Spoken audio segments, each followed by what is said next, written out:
This is VIMP, the Very Important Movie Podcast with Sean, Darian, Jaden, and Eli. I'm Sean. I'm Darian. I'm Jaden. And I'm Eli. This is another completely unnecessary movie podcast about very unnecessary movies. We take turns on this podcast, forcing each other to watch the movies that we love with the hopes that the other ones will love them too, or at the very least not tear our entire family apart and ruin Christmas forever. Hi, guys. It's good to see you on this very blessed Monday. Yes. A very The special sun's out. On Monday. your where Jaden birthday. It's Father's birthday. It's not evergreen. If we talk, thank you. Thank you for the wishes. I'm so old. I'm old and I hurt. My body is failing me. You're not even 50 yet. Yeah. Couldn't be closer What? without being 50, though. It's the closest Yeah. you can possibly be.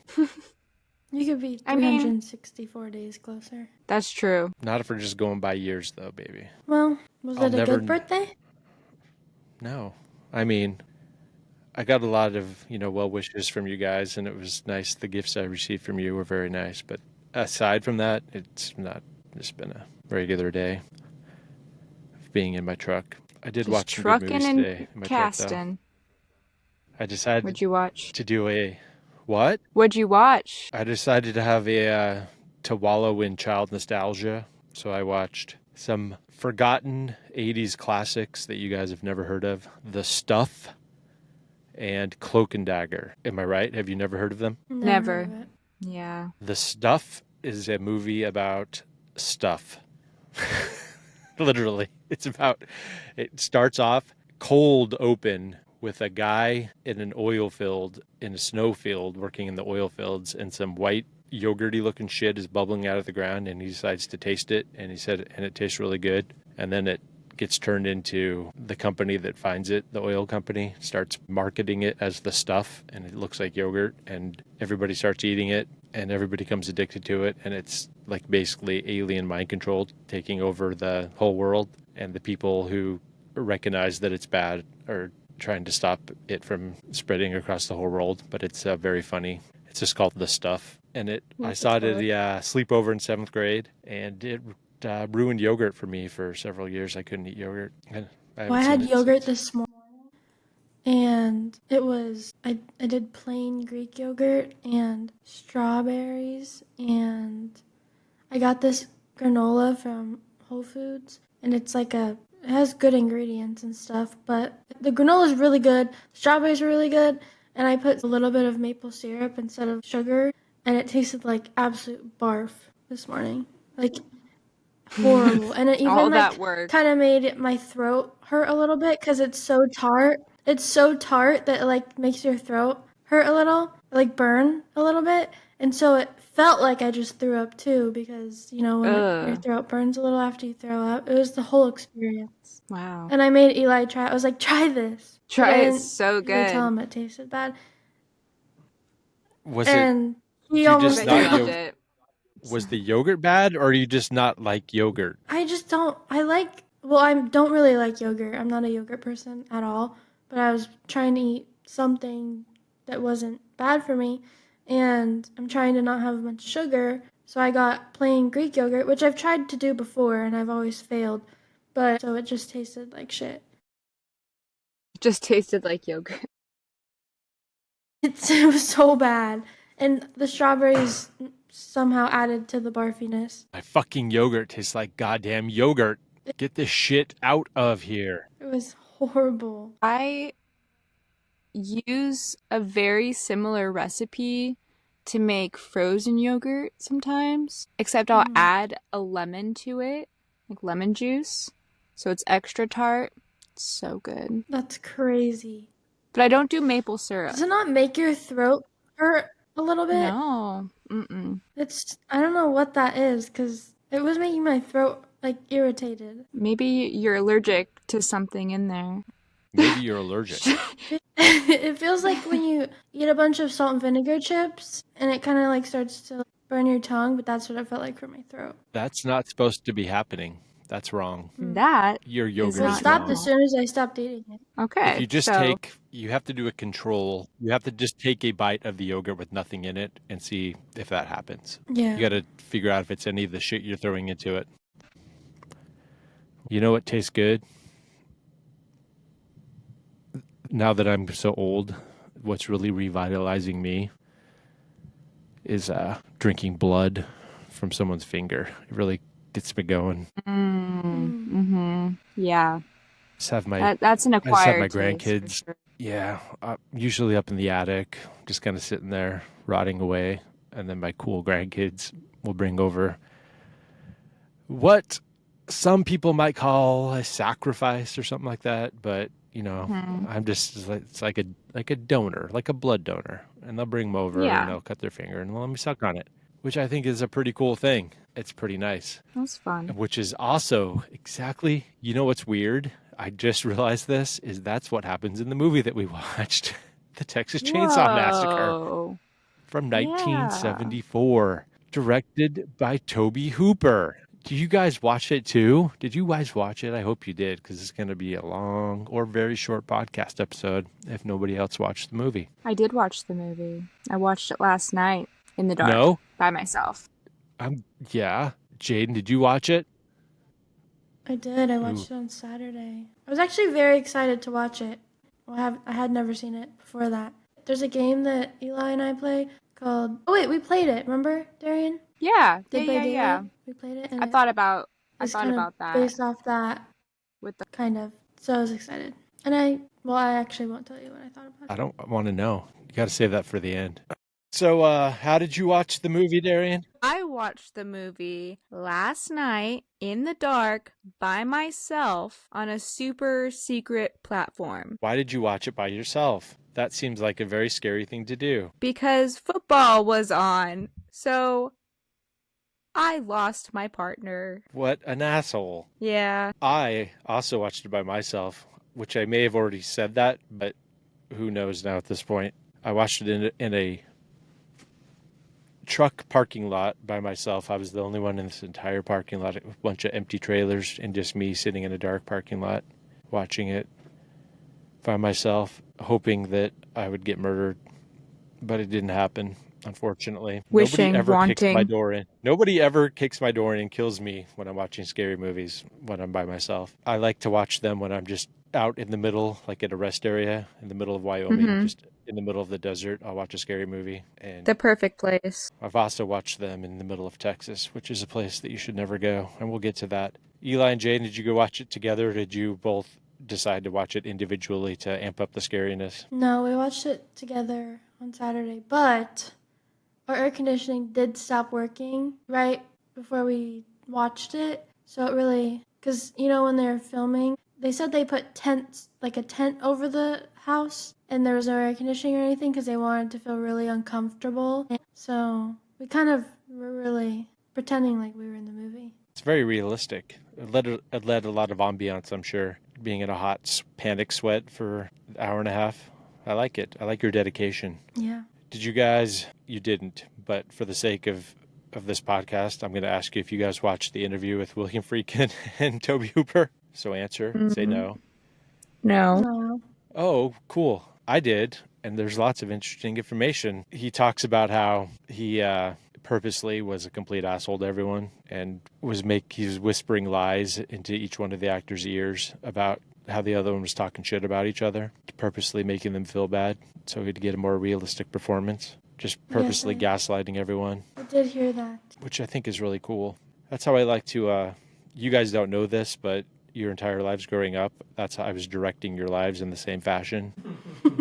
And that's why I'm divorced now, but it made for some really good drama. Like every single fight that ever happened between any of us, like all the drama, I was doing it as if I was the director of a movie and whispering in each other, like, "Hey, Jaden," and said, "You're a fucking bitch."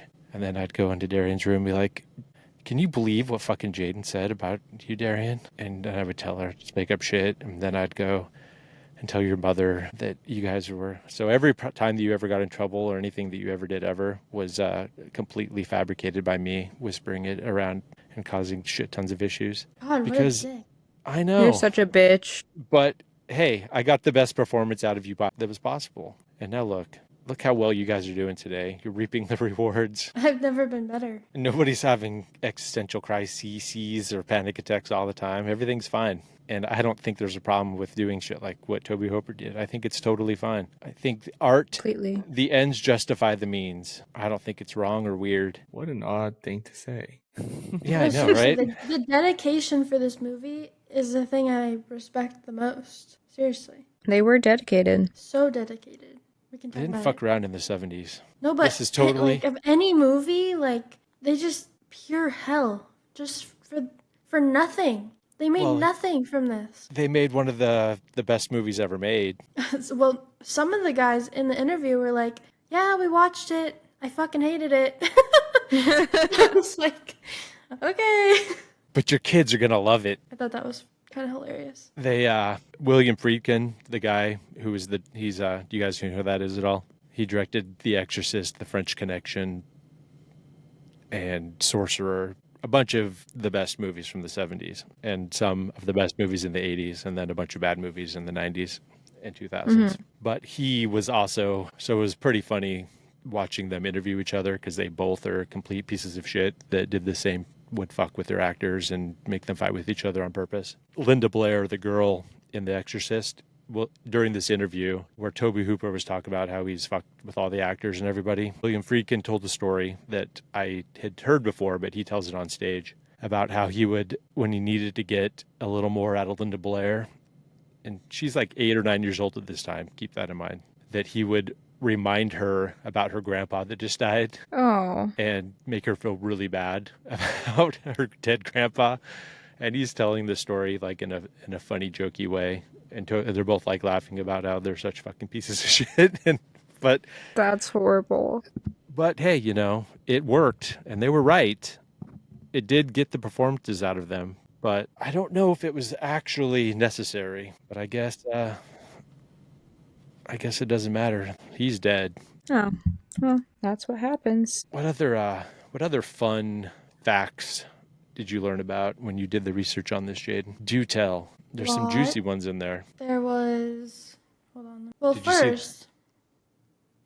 No, you go ahead. Did you see the part about where he got the inspiration for the... it was kind of there's the whole Ed Gein story part, which is pretty good. But there is the part about the family friend who was a doctor. Did you see that part? Yeah, that's in my notes. That's in your notes. Well, for everyone else, for Darian, there's a doctor that they were friends with when growing up. And the doctor would brag about how he cut the face off of a cadaver and tanned it and wore it as a Halloween mask. And that's where he got the inspiration for Leatherface. And I'm relatively certain that if that's something that he is comfortable talking about, that the things that he's not comfortable talking about are 1,000 times worse. And he's definitely probably a serial killer that hasn't been caught yet. I love the human spirit. It is. It always perseveres. Okay. In the opening scene where it shows that skeleton in the graveyard, well, the bones inside, not the outside that's like dripping and stuff, but the bones themselves it's a real human skeleton. Ooh. Yeah. So that was pretty cool. Did you see why? Well, because it was more practical and it was less expensive, I guess. They used a lot of real bones in this because the cost, I don't know if she was costuming or if she was like set design or both. I think they kind of mixed around with things, but in the interview that I watched, the girl, I think she was costuming. She had access to like a lot of people that had bones for some reason, like whether it was veterinarians or whatever. They just had, what'd she call it? A bone yard or something like that. And so she had a lot of access to that. And so they used a lot of real bones. Like the armadillo was real. That part. Those things are fucking where. At first, they found they found a dead horse, just like stumbled upon it on the side of the road. And they really wanted to use it. But it smelled so bad that they were like, no, we can't use it. Like it smells so bad, we can't.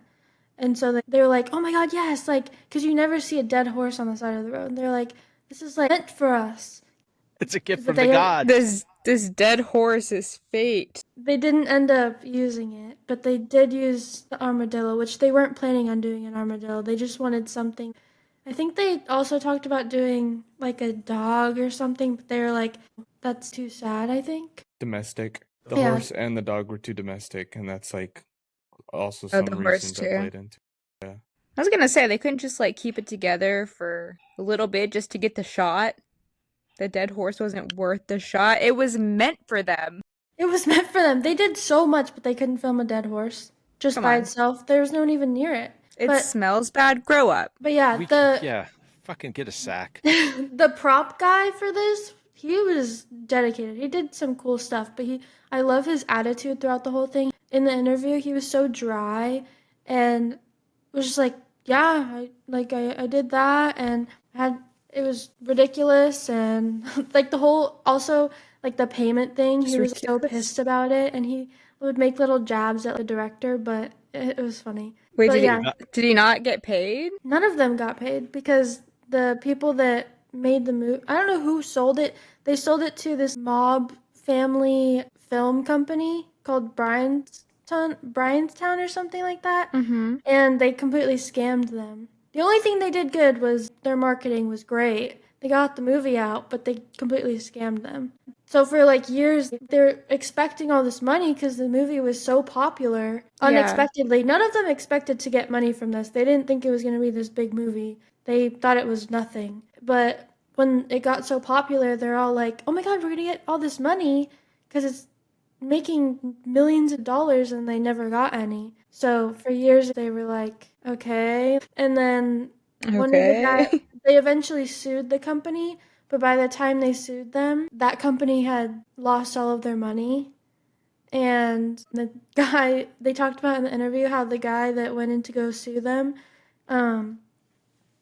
the mob guy had two like henchmen next to him. He was like, you don't have the balls to sue me. And the guy was like, yeah, he was kind of right. I had to come back here to do it. And it was just kind of funny. But they did sue them and they got the rights back to the movie. But I don't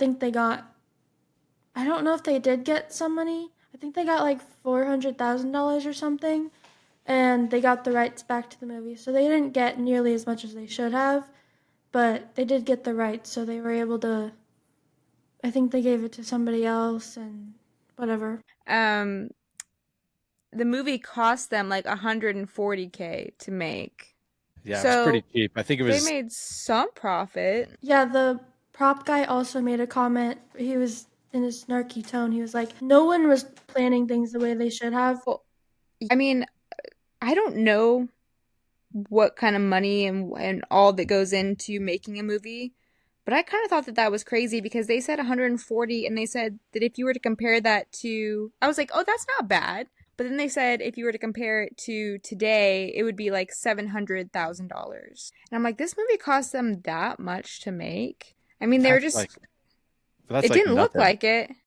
No, it didn't. But they said, the planning of it was fucked up, and they had to redo parts of it too. Like the main girl Sally,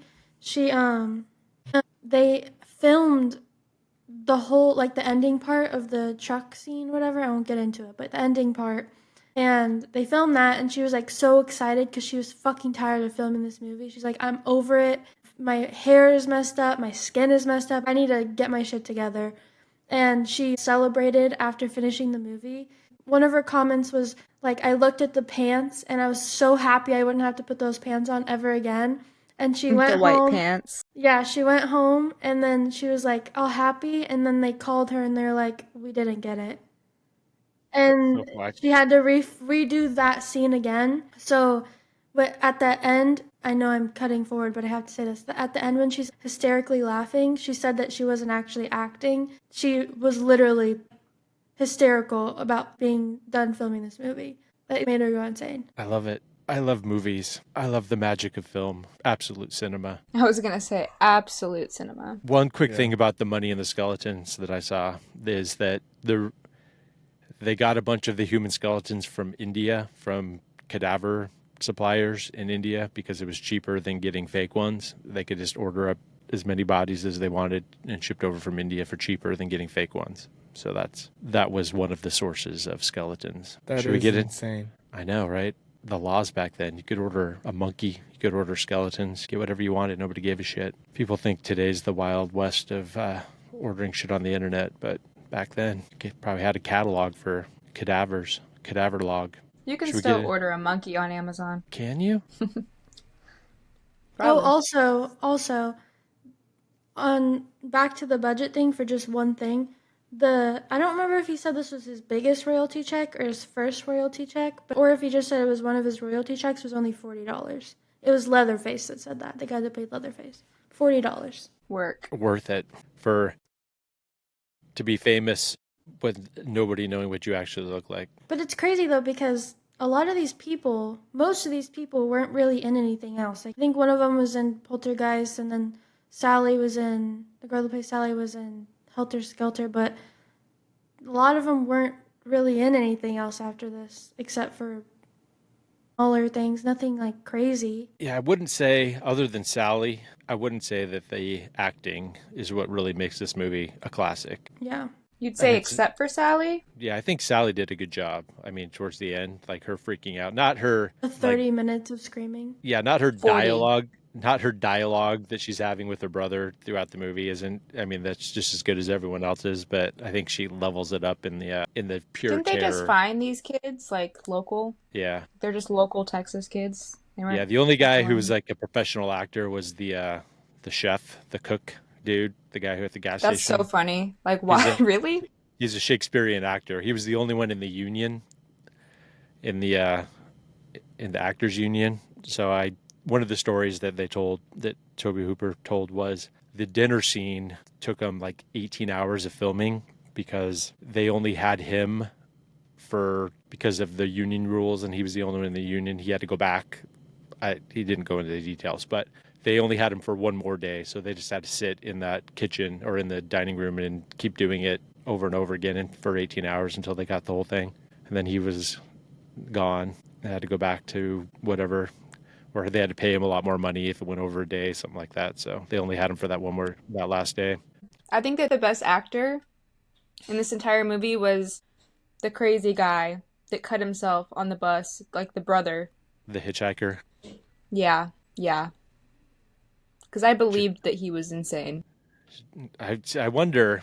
I would like to see the dad, the gas station guy. I want to see him like in something else and see if that's You know, just he's not the dad. He's not the not. dad. Eli and I had a conversation about this because I was also confused. I was like, I was is gonna he- look all this up, but I forgot. We looked it up, and it's confusing because there's obviously different remakes of this movie, but in this movie, in the original, they never say what their relationship is to him, but in an interview and in the second movie, which I don't know if you would really even count that, but they say that he's the older brother. That makes sense. But in Texas Chainsaw 3D, which I've never heard of, he is the dad. But that's just a remake, I'm pretty sure. There are so many remakes of this movie. There really is. The second one is the only other one that Tobe Hooper directed. Yeah. And I've got it on my list. I bought it. I haven't watched it yet, but it's apparently I've seen the trailer and it's completely different in tone, but also supposedly very good for different reasons. Apparently, people that were making it were like not giving them creative freedom at all. And they, like in the interview, they talk about that, and the cast from the second one is in the documentary we watched. They just kept being like, yeah, they completely fucked it up. Like, they just ruined the whole movie. Yeah, Dennis Hopper is in it, which is pretty awesome. It's supposedly very good, just a completely different style of movie. It's just like an 80s movie, but still very good. We should put that on the list. We'll have that. We'll do that next spooktacular in a year from now. Should we get into the actual the nuts and bolts of this thing? Go through it a little bit, just a bit. Word up, y'all. Merry Christmas. Where did it start? Oh, it starts out with the big old meat skeleton dripping. Yeah. With the radio, the apocalyptic radio playing the worst fucking news ever. I think it starts out with like, isn't an oil refinery burned down or something like that? And it's a slow fade away. And you hear the cycling of the flash, which that flash sound is definitely in a Marilyn Manson song at the beginning of one. I don't know if it's completely copied, if they just sampled it from this movie, or if they just got another camera and recreated it. But it's one of the scariest sounds that you can possibly hear when you stick it onto anything. but especially if you're putting it on a human skeleton, an actual human skeleton meat sculpture in the middle of a graveyard. Would you agree? Did you even notice it, or do you not care? I know what you're talking about. Or is it so foreign to you guys because you've Like never the heard snapshot. it? Yeah, the cycling of the like the recharging of the camera. Yeah. The sound I of noticed it. flashlights. Just gives me like But then weird nostalgia of being a kid when you hear that when you're a kid, it's usually during like a birthday party or Christmas or something good is happening. So to have it transposed onto being something so bad, it has a little extra creepy factor to it. Like when you see little kids singing songs in a horror movie. yeah. Same Yeah. kind of deal I for like me. that. I like that. Maybe I didn't really like pick up on that because I don't recall snapshots like that from my childhood. Yeah. But as we talked about earlier, you're old, so. Yeah, I'm 49 years old, baby. But in the very beginning, before it really showed you this dead guy on the cross thing, it was just like little snapshots with that sound, right? Yeah. And I remember I was watching it and I was like, ugh, ugh. Everyone got worse. And I was like, what the fuck is this? They really just went right in. And I respect that. Yeah, that it's probably the best movie at like setting the overall tone and vibe of what you're in for. That I don't have anything else to say about that. I'm trying to think and my brain's not working. I'm gonna have Right dementia, on. guys. This movie gave me dementia. It's not because I'm old. This is caused by the movie. Then it fades away and we're in the van. Did you guys notice that how it was pretty much like a Scooby-Doo style situation? Yes, yes. I clocked that immediately. Looked like the Jaden, mystery van. did you notice that it was a Scooby-Doo situation? You probably never I watched didn't. Scooby-Doo. Yeah. I definitely have watched Scooby-Doo. No, you've never seen it. I don't think you even That's know what Scooby-Doo crazy. is. Like, hey, Scoob. It's like Scooby-Doo, but like reality. Because they're chasing this monster and they just immediately die. Yeah. Well, yeah. And they never get to pull the mask off at the end either. True. What's under there? It's also more realistic because they added in like the horoscope stuff. Yeah. Like But that part. So real. Oh, yeah, they got the dead-ass armadillo. I don't know, Jaden. You've probably never seen an armadillo in your life, have you? In real life? Because you don't go to where they are. Darian, living in North Carolina, do you see armadillo? Do they have them there? Do they make it there that far? No, I've never seen one in the wild. But they're so weird looking. They are gross. I see them all the time when I'm driving, like smashed up on the side of the road, just dead armadillo Aw. all the time because they are so stupid and they cross the street. They're so stupid.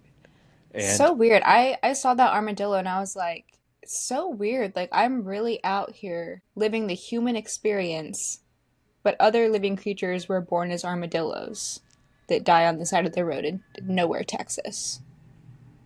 That's Are there crazy. no armadillos in Arizona at all? no, I'm sure there are. No? I've never They seen one in seem Arizona. so before. Arizona. I don't I've think been they. to Texas, by the way. Oh, yeah, you have, and you never saw them when you guys drove through Texas. You never saw armadillos anywhere.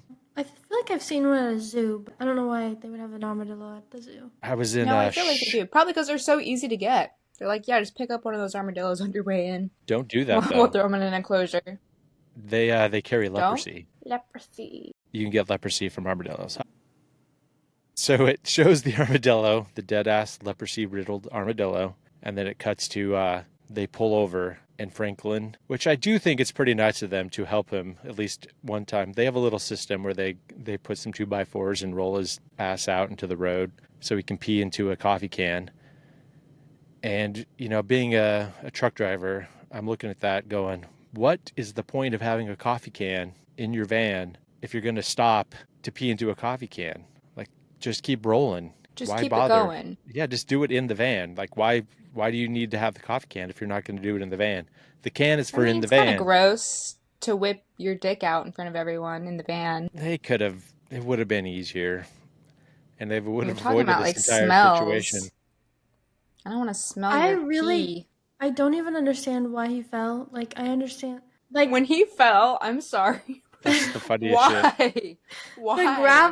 was it gravel that just made them all fall? Like, there was a tornado. Like, it was so dramatic. What was the symbolism? It was the most dramatic thing I've ever seen in my life. Also, the part where, fun fact, the part where he fell, I guess they had filmed that last, or yeah, they filmed that after like all the other stuff, and Grand finale. they hadn't paid him, and he was like, I'm not gonna film this. I'm not gonna. You can get another fat boy to roll down that hill, or you can pay me. And so they were like, fine. Like, they were like scraping the barrel. Like, they were not paying anybody. They didn't have any money left. This was like the end. It's crazy to me that they thought that that scene was so important. And so they would do whatever it takes. Yeah, he was like, and he was like, so they paid me. And in the scene, he said that you can see his check in his front pocket when he's rolling down the hill. That is so funny. He literally said, all right, I'll do it. Put it in his front pocket and did it. And then the check bounces. It's a bad check. Yeah. Got him. I just thought that was hilarious. Can't unroll down that hill. I meant to look this up, but I assume that Franklin wasn't actually in a wheelchair in real life. He was just pretending through this In whole thing, the right? interview, it looked like he was sitting in a wheelchair, but maybe he wasn't. Maybe he wasn't, and then he got paralyzed when they fell down the hill. Maybe. To throw a real paraplegic boy down a hill is that's just true. fucked up. I don't know if he was. I wouldn't put it past them. No, it would be ironic if he later became wheelchair bound for... Well, he died like 5 years after. He's a method actor. He died 5 years after this? After the documentary I watched came out. He died in like 2005. Good. A lot of the people in this movie are dead. Tobe Hooper's still alive, though. Yes. Evil persists. Leatherface is dead. They get back in the van, and that's when the astrology bullshit starts happening. And I will admit that... It's just proof it's real. I will admit that it was accurate. Yeah. Yeah, this all happened because everything was in retrograde or something. Yeah. Saturn, I guess. Saturn was in the house of the rising sun or something. Yeah, exactly.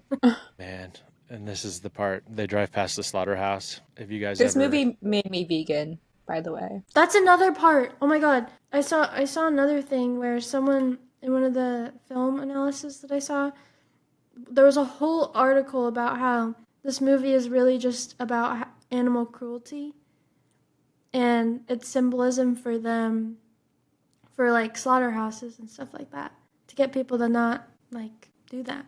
Well, I don't think that it was, just based off of the listening to the director, but I mean maybe a little, but it would make sense. Have you guys ever been to near a slaughterhouse or even a feedlot before? No, I don't think so. I've spent more time with them than I will ever want to spend again. I've had to go when I would haul fuel or propane. I had to go to feedlots and slaughterhouses and fill up their tanks with fuel. And there's a lot of them in Idaho and northern Utah that I'd have to go to, and they are the most vile, disgusting places ever. I got fucking pink eye cow shit getting blown in my eye because I went to a feedlot in out in the middle of fucking the desert in Idaho once, and it was a huge fucking feedlot, and I had to deliver like 10,000 gallons of diesel into their tank, and it's like right next to it. And this dust storm came up while I was out there pumping the fuel in and just blew all this fucking shit into my eyes. And then like the day later, I fucking had pink eye in one of my eyes. That's insane. That's foul. I'm sorry. Yeah, it is foul. Gotten compensation. Yeah. I should sue. Except that the feedlot was run by, weirdly enough, it was run by a mafia movie producing family. So what can you do? You don't have the balls. I didn't have the balls to do it. But then Hitchhiker. Yeah, they pick up the freaky hitchhiker. ass James Franco. Yeah, James Franco. That's pick what I him thought up. too. Mm-hmm. And he's just a normal guy. And I think Trying to get a ride home from his job. He's a hardworking man. I've never seen anyone more average than this guy.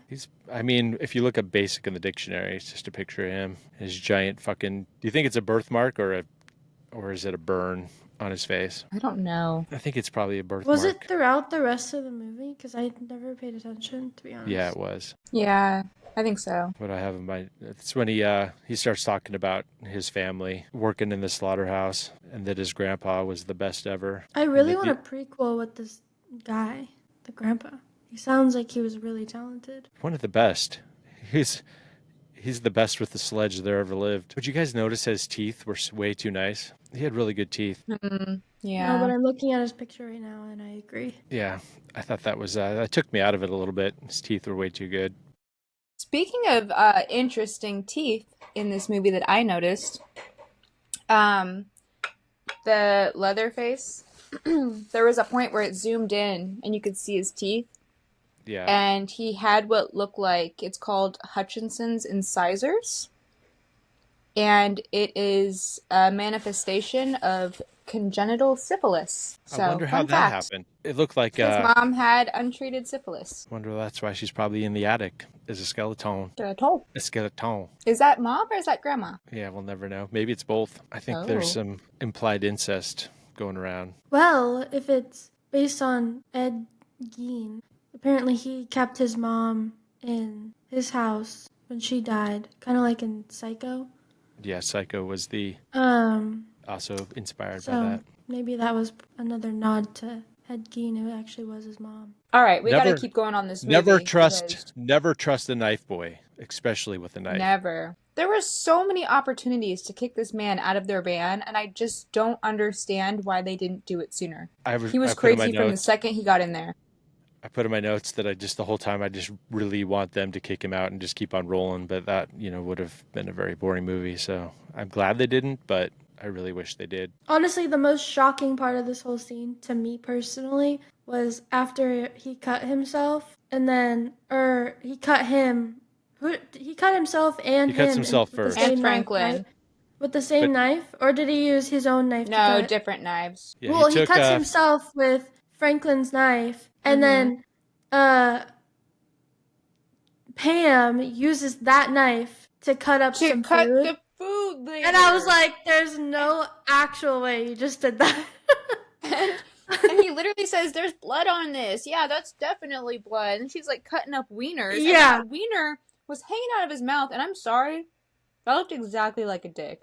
There's like It's no so way it gross. wasn't meant to look like a dick. And why was it hanging out of his mouth for so long? I don't What know. was the meaning of that? Was it even what was it? Was it actually like a... It I was don't a know what it was. sausage. Oh, but maybe it was someone's dick. No, it was the food they got from it was humans. They got it from the gas Oh, station.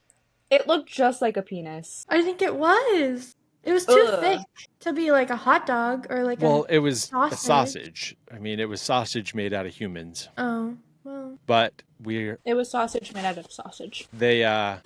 so he cuts himself with Franklin's knife, and I feel like everybody was just continuing on being way too chill about the situation. Yeah. Because they gave him the opportunity to take the picture and light it on fire, and they still didn't kick him out. They didn't kick him out until he pulls out his own razor blade and cuts up Franklin. And then they kick him out. It took that for them to kick them out. They were way too tolerant of him. I didn't like it. It's very foolish. Yeah.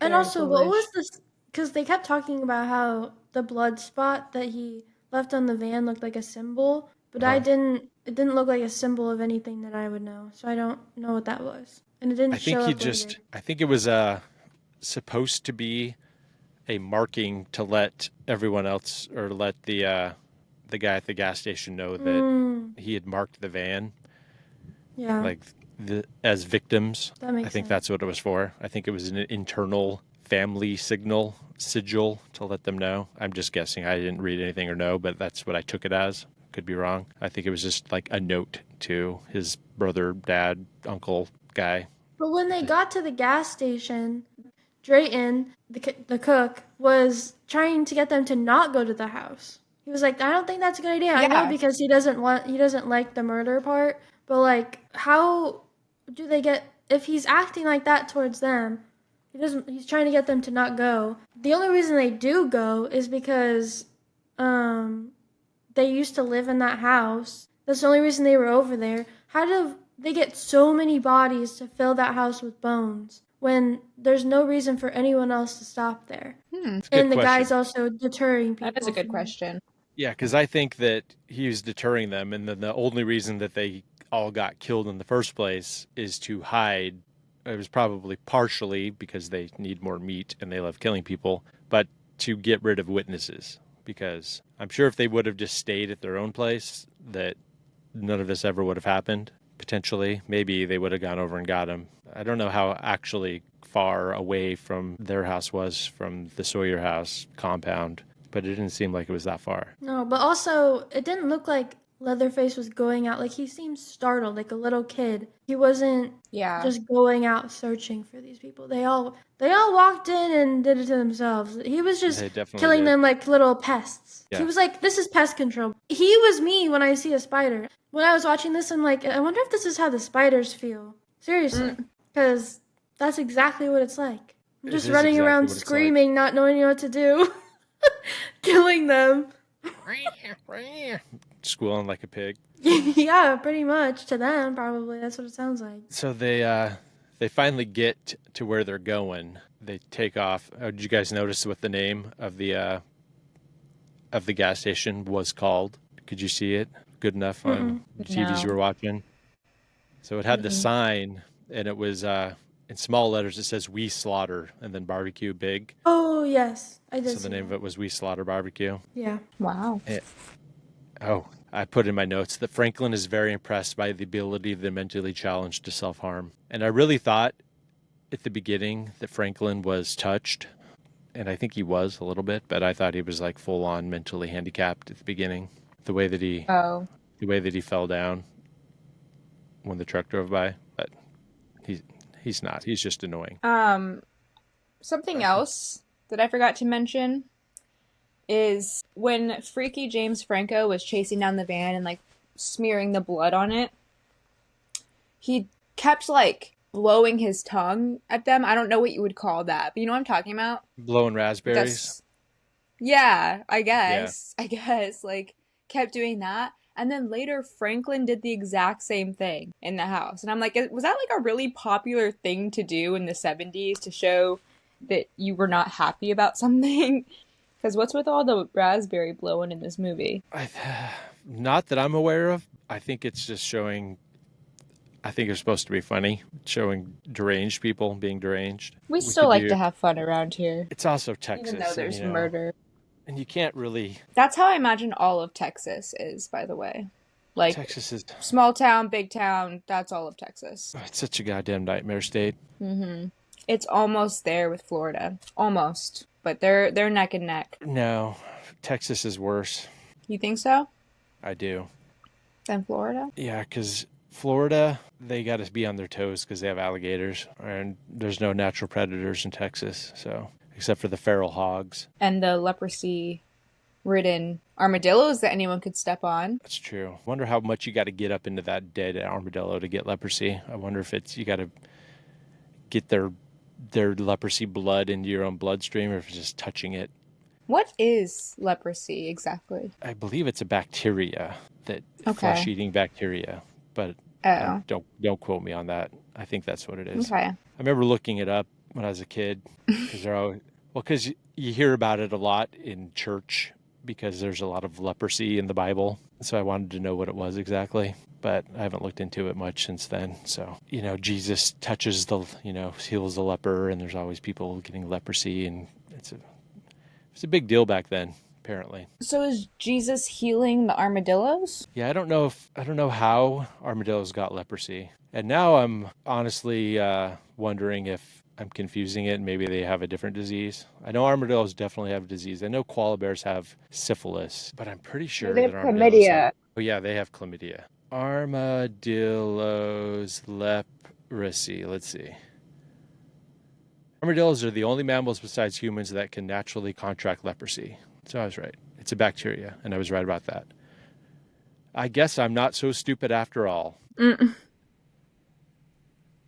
They get to the house, finally. I mean, it's been 20 minutes of this movie already, and they're finally getting to the house. I'm glad that they can move it along better than we can. And they walk in, and it looks really fucked up. Franklin's been talking up this fucking place for the whole time, the whole way there, talking about how good it's going to be. But it really is quite a piece of shit. The spider nest was probably one of the grossest things I've ever seen in my life. Yeah, what the hell was that? And the little sound effect? Yeah, I saw one of the interviews. They put all the sound into the movie, and he didn't really know how to explain it properly, so I'll be even less good at explaining this, but whoever did it fucked it up. So he had to go back and do all the sound over again. And he said it gave him the opportunity to really hone it in and make it even better than it was. So that's nice. So, Well, thank God some of for those that. happy accidents, yeah. Have you guys ever seen a spider nest like that? Oh, Yeah. I've seen it in videos, but Never in real life. There used to be, I would see those from time to time when I was a kid living in Shelley. There was daddy long legs where, I don't know if it's all over the place. One of the kids in my neighborhood used to take the legs off and eat them. I'm sorry. Pause. Rewind. What? Yeah, they They used used to to take eat the legs off of the spider daddy long legs, yeah. who did this? and then eat them? Yeah, just some, I don't remember who it was, some girl in the neighborhood when I was like 5 years old.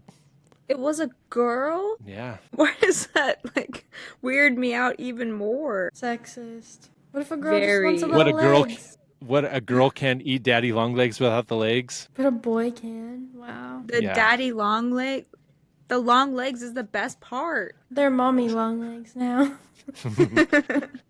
Maybe she saved the Ugh. legs. Maybe she cooked the legs up and roasted them and they tasted even better. I like the Fried bodies. crickets. I like the bodies fresh and raw, but I like to cook the legs. The bodies Clean are the toxic. goddamn blood off the van, Franklin. That actually, I'm sorry, that story actually scared me more than this entire movie. Can we actually just talk about that? Truly. I mean, is she okay? that's I guess that's just something that's been living in my head for the last 45 years, and I just thought of it. I hadn't thought of that forever. Ugh. How did You know, you notice this? Because she did it there. We Also, had a why were there so many daddy long legs that she was just able to do this? Was this like a one-time thing, or was this like that was her daily snack? I remember it may have just been a one-time thing, and it just lives rent-free in my head now. But on the side of our house, we had my dad went to the sand dunes and loaded up a whole truckload of sand to make me a little, what are those called? Sandbox? playground? Yes, that's the word. Made me a sandbox on the side of the house. And that eventually was turned into the neighborhood cat box. But Classic. yeah, so this is basically me sitting in a giant cat box full of cat shit and daddy long legs. And it was all the other neighborhood kids as well. And Sorry. How old were you? from like 3 to 6, that range. I just And- imagine you sitting in this sandbox and just like the neighborhood cats are literally shitting right next to you. No, they would leave surprises that you would find them when you're playing in the sandbox. You'd be, digging with the toy Tonka trucks and shit, and then found another cat shit, and have to throw it in the trash. Well, you just kept cleaning it up for them. They're like, of course I'm gonna come back. Yeah, I know. This is nice. This is service. The 80s were fucked, you guys. The 80s were fucked. That's why they came out with the ones in the giant turtles that had the lids on them. Uh-huh. Because I think And they used to fill them with rice. I just sent that in the Discord. I just sent a picture of the turtle one in the Discord right now. turtle? I thought it was Yeah. hilarious. That's why they hadn't invented lids yet, so they just were giant. But yeah, I don't remember. It could have just been a one-time thing. But there was just on the side of the house, the concrete slab was right next to the sandbox. So there was just daddy long legs crawling around because it was an unfinished half basement. So Wait, so you invited this girl over to your mega-sized litter box, and she just started eating the it wasn't just long me and the legs? girl. It was like the neighbor. It was like my friend's little sister or something, if I recall. Like the Stones were our next door neighbors. I think it was the sister of the girls of the family that lived next door. She's like, you got your cat shit. These are mine. I keep the cat shit. She might have taken the cat shit with her too. I don't know. Maybe she was collecting all of it. Dessert. But the basement is right out of this movie. There was a crawl space. There was a piece of wood in my parents' closet that you picked up, and it was just a square piece of wood and then there was a hole down into this crawl space underneath the house, and it was just dirt floor, and it was about probably, even as a little kid, you couldn't stand up straight. And we would store stuff down there. So I would go down into this And that's where basement the thing. cats lived. No, the cats couldn't get in there, but there was definitely daddy long legs and other shit down there. But I remember and there was vents that were cut into the concrete I remember one time having to crawl through the vent into the crawl space and pop out into the closet to unlock the door. because we got locked out of the house one time. Mm-hmm. And my parents, when we had to move to Yuma, we rented that house out. But my parents left a bunch of shit down there in the basement in the crawl space, and they had a bunch of records that all got ruined by water down there, flooded or something. Oh shit! I think they Can't eventually. keep your records in the crawl space. You can't. I think they sold it. I remember when we lived in Yuma, they sold the house, and we had to go back in the summer to get everything that was left in there, and all their shit was ruined. I remember my dad being very upset about that. Yeah, I would be too. To go all the way back there. Yeah. I wouldn't recommend anything that I did as a child or had to live through. Did I ever tell you the shit that we did in Yuma when I lived there? No. Now, this kind of relates.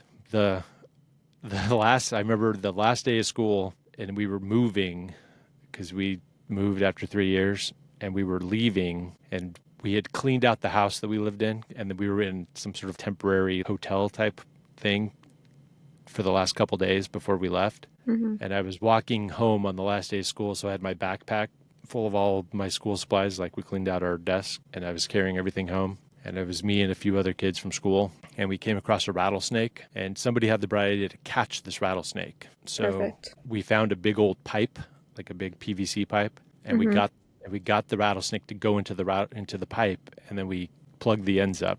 So we were walking down the street carrying this PVC pipe with a rattlesnake in it, just going crazy. And MP drove by and in a military Jeep or whatever it was, and he's like, "Hey guys, what do you got in the pipe?" And we're like, "We caught a rattlesnake." And he's like, "Drop that thing now." So we did, and he got I think it was, he cut I don't remember what he cut. He cut the head off of it. And he's like, "All right, carry on." And so he let us keep the rattlesnake with the head chopped off.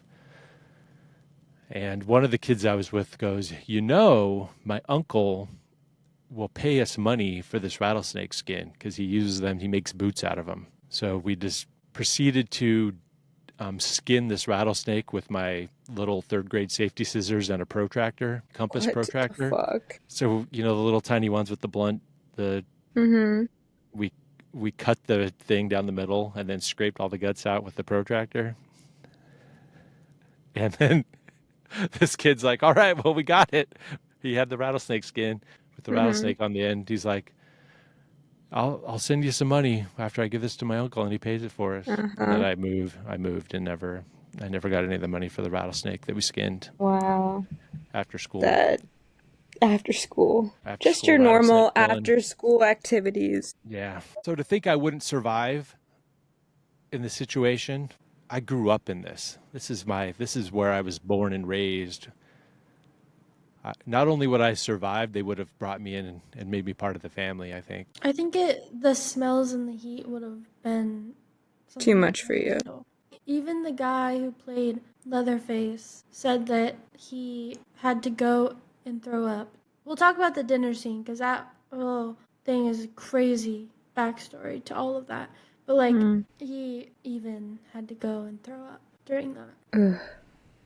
Are you implying that I wouldn't have survived making this movie, or I wouldn't have survived in the real life situation of the movie? Well, both. I think I could do it. It's You fair. don't know me. You don't know my life. Except that I do, because you freak out when you hear, which me too, but you freak out when you hear styrofoam rubbing together. I don't think. Well, that's different. That's sensory overload. You don't think 120 degree heat depending on which character you are, if you were Leatherface having that whole get up on, you think you would have been able to handle that? Yeah. For 27 hours, that's how long it took them to film the dinner scene. Yeah, I think I could. Well, back to my neighbor ate daddy long leg bodies, okay? I can do anything. your neighbor could probably last making the movie. We drank from garden hoses, and we didn't wear helmets when we rode our bikes, and we survived. Yeah, that tracks. Okay, but back to the house. I know that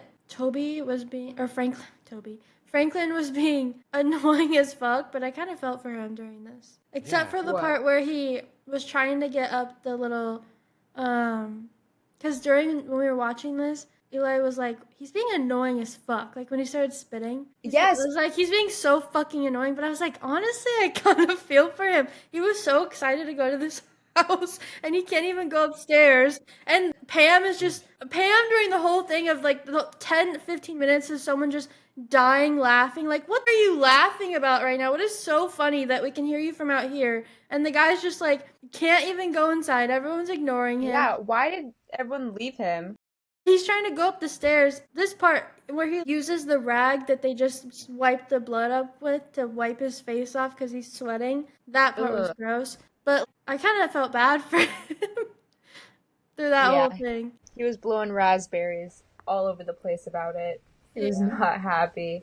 But they really did just leave him outside. But what was she laughing at? What was so funny that she was just screaming laughing for 10 minutes straight? So loud. Nothing was that funny. I thought it was pretty progressive of them even to be friends with Franklin in the first place. What was her brother? Yeah, I know. They're not really Yeah, friends she with definitely him. didn't want to be, Yeah, but the others, per their I mean, conversation later. they helped him get out of the van in the first, they could have been worse for 1974. It could have been worse. Yeah, true. They Very true. decide what Franklin tells him about the swimming hole, or he was already talking about it before, right? Mm-hmm. Yeah, he mentioned it at some point. And They came down and he mentioned it. If I have any more fun tonight, I don't think I'm going to be able to take it. I loved him. He was my favorite character. I like no him. way. Yeah. Pam and I would like to go swimming. I'm sure you would, Kirk. I'm sure you would like to go swimming with Pam in the swimming hole. They've definitely, I don't remember when this was, but they see that, they walk back outside to go to the swimming pool, and there's that little sculpture on the doorstep, and they've definitely been bone cursed at this point. Yeah. Mm-hmm. Definitely. So they go and try to find this swimming hole, and they stumble upon a generator. No, first they get to the swimming hole, but it's just a fucking hole now. It's dry. But yeah. So there's going to be no grab ass. There's no going to be sex in the swimming hole. There's not going to be anything fun for Kirk and Pam to do. And that's when they get the generator and decide to go investigate, potentially getting some gas. And if you can't get ass, maybe you can get gas. get gas. And I wouldn't recommend trying to get any grass. So all that's left is gas. Yeah. Why did they have the generator going? Was it just to draw attention to like lure people in? No, I think that's just to generate. I think that's how the only way they have any electricity at their compound is off the generator. Oh yeah, okay, I guess that makes sense. Because at first that's what I thought it was a trap to get him to come. Like they don't sell gas at the gas station, but they have gas there. But I don't think it was that planned out. I think it was because if it was, then Leatherface wouldn't have been so surprised when they got there. Yeah. Yep. So they stumble upon the house, and it's kind of a cute little house. Yeah, it's decorated. It's definitely decorated. Yeah. From the outside, though, looks like a pretty normal house. I've definitely delivered propane to this exact place many times. So it's a restaurant now. Or at least it was in 2000. Wow. They moved it to a different place, though. They picked it up and moved it. I think I saw something about that. Yeah. Nobody's driving When did they out do there. that? Sometime in the 90s, I think is what he said. Maybe the 80s. All right, so they get to the house, and Kirk finds the tooth he gives that goddamn tooth to Pam, and she is not happy about that, rightfully so. Yeah. He has no reaction to finding this random tooth on a porch. No. And he not even definitely huh. He's like, "Hey, Pam, look at this tooth." And he has absolutely no riz. He's not getting any. I mean, he's obviously not getting any, but he wasn't even without the extenuating circumstances of what happens to him in 5 fucking seconds, because he goes in the house, he's looking around, he sees all the bones, all the feathers, all the fucked up shit everywhere, and he hears some squealing, and he does what any normal person would do when he hears squealing coming from a fucking cursed house. He goes to investigate instead of getting the fuck out. Yeah. And then this is when shit gets real and gets real, and it becomes kind of like it was creepy before, and it was definitely settling you into a vibe, but this is when the shit fucking just turns. And what did you guys think about it when did you gasp? I like No.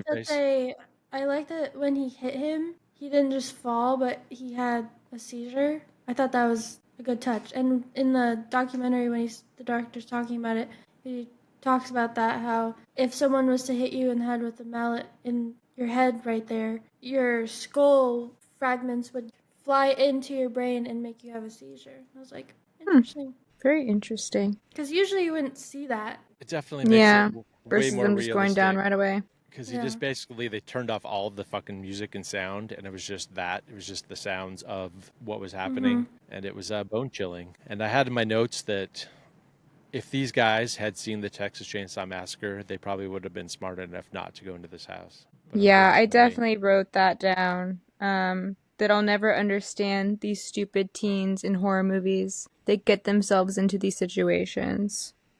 I understand maybe stumbling on the house. It looked like a normal house. Looked like a normal generator. You need gas. Go see what you can do. But the second that he opened that door and looked inside that place and heard those noises, why the fuck would he go in there? Seriously. And then Pam goes in there later, stumbles into a room with a chicken in a cage and a bunch of bones made into furniture, and she just starts fucking screaming. Oh, also, another thing that I found out about all of like these parts where they first see him is throughout the filming of this, they wouldn't let the guy that plays Leatherface be seen by any of the other actors until the moment they were filming, so they got a real scared reaction. And I think Kirk, the first one that dies, either Kirk or Jerry, I can't remember. I think it might have been Jerry, but I don't know. But the first time they saw him, they were like pumping themselves up because they hadn't seen him yet. And they were like trying to act. But when he first saw him, he ran away and ruined the shot because he was genuinely scared, and they had to redo it again. Dang. ah, I like they should- when people do that. Isn't that what they did with It as well? The newest It and Pennywise, like the kids hadn't seen him at all. And so they filmed that house scene first. Also, when there was a guy working on the film, and I guess his wife used to bring them food for lunch, like the whole everybody, and she would bring their daughter. I can't remember how old she was, 4 or something like that. But she was bringing the food, and right as they started filming, again, either Jerry or Kirk, someone like seeing him for the first time. I think this is the first one they filmed. Or it's right when they're filming Leatherface sawing off the guy's head. That's when it was. They're filming that, and the girl walks in. The little girl walks in, and she freaked out, and I guess she ran all the way down the street because she thought it was real. And so she ran all the way down the street trying to get away. I thought that was crazy. That's sad. I'm sure that she's fine and that she didn't start eating fucking daddy long legs. It actually was the girl, the same girl. Could be. I think she'd be a little bit too old, but just barely. Then he takes there's Pam.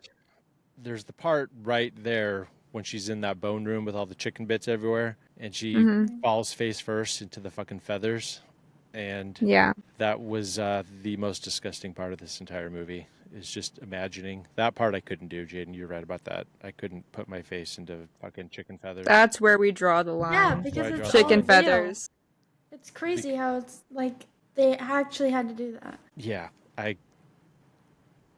hate birds. I hate feathers. I mean, I feel like I could do that. The dedication for this movie that they didn't even think was going to be like anything. Why did you do that? I'm glad you did, but why? You know, they had that boomer spirit, that can-do attitude. They'd just seen The Godfather, and they were really inspired by pure cinema. So they definitely had to have been thinking that this is going to, maybe not the movie would have been successful, but they could parlay this into further acting careers. That had to have been in the back of their mind. They couldn't have just been thinking that this was for 0%. Just for funsies. Yeah. Well, they all said that they didn't think it was going to be anything. And after they filmed it, a lot of them said that they took it off their resume. The girl that played Pam, she wouldn't even be in the documentary because she didn't want to be associated with it. Now she does a bunch of stuff with it. It's like her whole thing is the movie. But when they did the podcast in 2000, she wouldn't be in it. That's interesting. Yeah, that was right before horror conventions became lucrative, probably. Yeah. Now you'd be a fool not to show up and sign autographs for $100 a pop. Yeah. Appearance fees. Her whole Instagram is just about the movie and filming Really? it and stuff. That's Wow. crazy. She That's why I was earned so it. confused. Yeah, for She sure. she got impaled on a fucking meat hook, for God's sake. She deserves the money. I know. Ugh. Apparently, they could only keep her on there for a minute max. I explained how they did it, but I kind of zoned out for a second. But they did say that they could only keep her on there for a minute. And originally, the director wanted it to go all the way through, but the prop guy was like, "If you do this, like he got him to not do that because they were trying to get a PG rating." And so in this entire movie, there's not really any blood splatter or anything. It's not gory at all. No. But that's why they didn't do that, is because they were trying Interesting. to get PG rating. That's crazy. But yeah. They used they were like the see-through or like the skin shade like pantyhose in her pants, and they used two of them, and that's how they suspended her from like the middle of her body. That's why she couldn't stay up that long, because it was very uncomfortable. I'd assume. Interesting. You can't even really tell. I was thinking, because they stuck her up on there, but when they showed this like shot from like a low angle looking up, and it was only showing her from the chest up, I assumed that she was just standing on something in front of a hook, but maybe not. On the documentary that I watched, which was a newer one, it was basically interviews with a bunch of people who really liked the movie. Like interviewed writers of one of the newer remakes, and Fede Alvarez, the guy who directed the most recent Alien movie, pretty good horror director. But they were interviewing some German guys, one German guy, and he was saying how, in America you have your PG, your PG-13, and your R, and they were going for a PG rating. He's like, in Germany, it was just verboten. He's like, it was just banned in Germany completely. Like, you couldn't get it at all. Like, it was just unwatchable. And I think in It was England banned also too. Yeah, it was banned in the UK until the BBC film guy, he retired and two other guys took over for him, and then they let the movie in. And like, it was sometime right before or right after the documentary was filmed. I can't remember, but around 2000-ish. Yeah, England had a bunch of just banned fucking movies. There was a name for it, and that was on the list. I think Clockwork Orange, even though it was made there and takes place in London, it was banned there until the 2000s. I didn't know it was just one guy. So Pam's on a hook, and she gets to see Leatherface chop off her boyfriend's head, which probably is pretty traumatizing, even if you're not on a meat hook. But, she's on a meat hook. Yeah. And then it just cuts away, and this is when we get back to Franklin being a sassy bitch. And I have in my note that, so this is when Franklin and Sally are outside, and they're waiting for them to get back. Yeah. And I have in my notes that they probably saved at least enough money.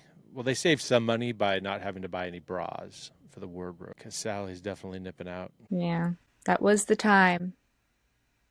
But I saw someone say on Letterboxd that the most uncomfortable part of this movie for the girl who plays Sally was probably having to run away from a killer with no bra on. yes, I saw that too.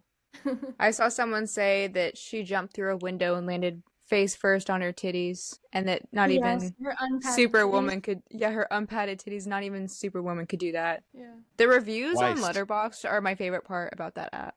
People are so funny. Yeah. The worst part about her jumping out of the window, which I know we're not there yet, but the worst part about it was that they wouldn't let her actually jump out of the window. They made her get on a ladder. Oh, because they didn't want her to get hurt going through a window. Right. So instead, they made her jump off of a ladder, a higher ladder than her just jumping out of the window. And she, hurt. The reason she's limping is because she actually hurt herself, her ankle. And she's like, I would have rather just jumped out of the window. She jumped out of 2 windows. Did you guys notice that? She jumped out of 2 windows. Yeah. Yeah, she's a boss bitch. I feel like if I were to just try to jump out of my window, it wouldn't even break. Like, Well, that windows there were probably a lot thinner, but yeah. okay, that's what I figured. Just made it out of a thin You don't glass. have But I all just, that UV ray They didn't have protection. double pane yeah, insulated I just windows. imagined like trying to jump out of a window, and I'm like, is this unrealistic or is this just different? But, but also before Sally and Franklin go to find them, Jerry tries to go and find them, and he goes in there because he's also a stupid teenager, follows his stupid teenager gut, goes into the house, and hears Pam banging on the freezer, and he opens up that freezer, and what the fuck was that? Do you guys remember that part? Yeah, she has. She's Yeah, like was she dead. actually? Yeah, I was like, is she dead or spasming or something? She I was think she might dead, have but just been then, spasming. but like she was like dead, but like but maybe she was spasming a little bit, but like he opened it and she shot out, and she was Yeah. just like, bah. Like, what was that? It felt like a cheesy haunted house. Creative decision. I took it Not a good as one. she was suffocating, like there was no air in the freezer, and and then when she got air, like it woke her back up again, and she was about to die from being suffocated and bleeding out. And then I put in my notes, so Leatherface comes in, he hits him with the hammer, right? And then slams the freezer back down. I got, get back in the freezer, Pam. Get back in the fucking freezer, Pam. Get back in there. Get back in there. My favorite, what I love, is how they just kill the three of them off in like 5 minutes of quick. time, so fast. This movie So just really quick. fucking moves. It's just like dead, It's dead, just dead. really fucking moves. I know. I thought that too. I was like, they're That's the way I really like it. doing this really quickly. And then I looked at it, and we were like halfway through the movie already. I'm like, oh. Yeah, I was like, oh, this movie's pretty quick. Yeah. And then Franklin was like so obsessed with his knife. Like, what? Why was he so obsessed with his knife? Did we get into that any further? The tism was coming out on the knife a little bit. that's when he's like, is this his blood? Is this the blood on the knife? Is this his blood? I love how he was like, also, he's like, do you think I said something that upset him? I know. He's so sweet. He's so sweet. He's so sassy and sweet. He's just a sassy bitch. he's I love spicy. Franklin. I think he gets a lot of hate, but he's the, I mean, it is his fault they're there in the first place, but It's not you his know, fault. They invited him. Because remember when he was sitting outside the van with his sister, he's like, did you not want me to come? Or something like that. Why the hell did they want to go there anyway? No idea. they were going there, from what I recall, to, I think it was just access to a house, like a lake house with a swimming hole. They were just going to hang out. Dried ass swimming hole. And the reason why they went, the reason why they stopped at the cemetery that had just been desecrated was to see their grandpa's grave site. That's why they went there in the first place. Yeah. Oh, that's right. That's right. But when he was complaining in the part where he was spitting, he was like talking about how she was like convincing him to go, being like, oh yeah, like, mocking her, being like, yeah, it'll be so fun, come with us, blah blah blah. Like, so it definitely wasn't his idea. I think the Originally. stopping at the cemetery was his idea, though. I don't think they would have gone to the cemetery. I think that was Franklin's side. So their plan was to go somewhere else. Okay. I think they were just going to the house to have like a party weekend at the house that they had access to, and that they sidetracked to the cemetery because he wanted to see Grandpa's gravestone or gravesite. So if Interesting. Okay. if they just would have gone there, well, they probably still would end up in the same situation, but they never would have picked up the hitchhiker, I don't think, without for Franklin. If not for Franklin, because he's the one that convinced him to pick him up in the first place, right? Yeah. Yeah. So now nobody's come back. Everyone's dead except for Franklin and Sally, and now it's nighttime. Now it's turned night. Yeah. And you realize that every terrifying thing that's happened so far has been in broad daylight, which is pretty, it's not your normal horror movie to have most of the movie being during the daytime and still being so terrifying.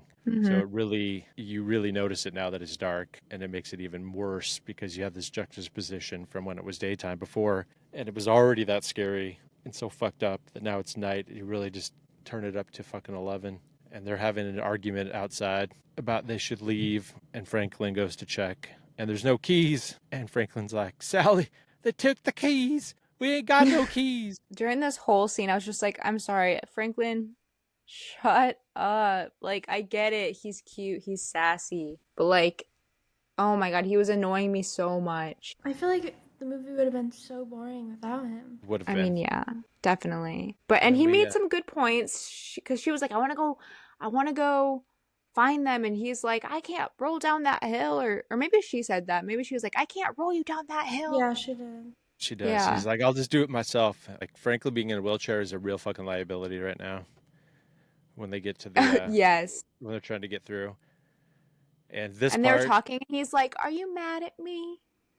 It's like, like, oh yes. my God. Like, after they had this whole conversation, and he was like, are you mad at me? She's like, oh my God. Like, I felt for her that she was annoying him. Like, she doesn't know where any of these people just went. Like, everyone's disappearing, and she's just, like, trying to figure it out. He's like, are you mad at me? I mean, it's definitely how parents feel when they're dealing with a fucking crisis and they have little kids. It's the same feeling. Yeah, for sure. Because Yeah. it's like, just, we are all getting murdered here. Everyone's disappeared. Can you shut the fuck up for 5 seconds and let me deal with the situation that's happening? You're making this all about you, and we're all about to die. But, Yeah. you got to deal with it, and you got to be nice. I mean, at least you should be. Yeah, Some of should us be. are better at that than others. But then this part, I've seen this movie before, and it still fucking got my ass last night when they're going through the forest and the Leatherface just pops the fuck out with the chainsaw and starts fucking cutting Franklin in half. I was like, During this part, this is the only part where they actually have like a bunch of blood spatter, but you can't really see it because it's dark.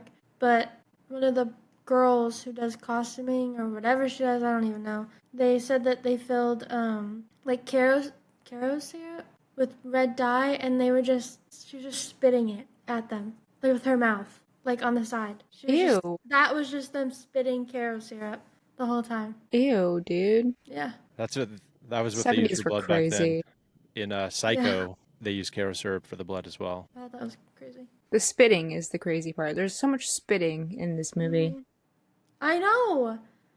That happened multiple times. I was like, what is that about? Maybe I should have left the spit and blood on me. Yeah, I told you. We didn't talk about that yet, but Darian sent a text right before we started recording that she needed to clean up all the spit and blood off of her from work before we started, and I told her to leave it.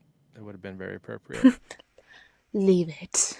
Can't get And, it back. Not till You tomorrow. certainly can't. This part, I thought, because you normally, in these like slasher movies, where I guess this qualifies as a slasher movie, they're due to the limitations of editing and filmmaking and just the way that they make shit. You guys have probably noticed in horror movies where the girl will be running away screaming, and they'll just stop randomly, like in the middle of a field, and like turn around in a circle screaming for no reason. Oh my God, yeah. Yeah. And I really liked how in this they justified it by having her get stuck in trees for these situations where she's like going through those mesquite bushes and she's just kind of like trapped in there. And then she just has little mini panic attacks where she stops and screams, but they justify it. So I really like how like she's trapped in there. So she's like, I'm fucking trapped in this. She's not just standing in the middle of a fucking open somebody's front yard Yeah. for no reason. Yeah. So I thought that was pretty genius filmmaking right there to at least, and why Absolute did it get cinema. worse in the 80s? Why did they not take these lessons and apply them? I don't know, never but know. with that being said, 40 minutes of screaming was a bit much. And a chainsaw. You know what I mean? Like, I was compelled to mute the last 40 But minutes did of the you? movie. But did you? No, Okay. I didn't, but it just was a lot after a while. It was kind of like, okay, get it. And I feel like there were times when she could have gotten away from him, like snuck away, because she did get far enough ahead. And if she hadn't screamed, she probably could have like actually gotten away. But then she would just scream and he'd be like, oh, there you are. Yeah. Because you're screaming. I said that too. Also, I'm sorry, but like, you cannot convince me that Leatherface could run that far without needing a break. That heavy ass chainsaw. Are you kidding me? And he wasn't like in the best shape. So like, you're telling me that he ran for 40 minutes straight without needing a single breath? I don't believe it. What you are failing to recognize and acknowledge is that he has R-word strength. That's getting cut. I said R-word. You can't cut it. He has the power. He has the power of the mentally challenged. That's so real. He Okay. doesn't feel. He doesn't feel pain. He doesn't get tired. He's fine. Okay, so she runs and runs and runs and runs and runs and screams and screams and screams and screams for like 10 minutes. And then she finally, well, no, she runs into his house, runs up the stairs. She sees Grandpa. Jumps out a window. That's when she sees jumps out Grandpa. the first window. And Grandma or Mom. But at this point, I was like, oh, Grandpa and Grandma or Mom, they're dead. Yeah. Like, they're just completely dead. Okay.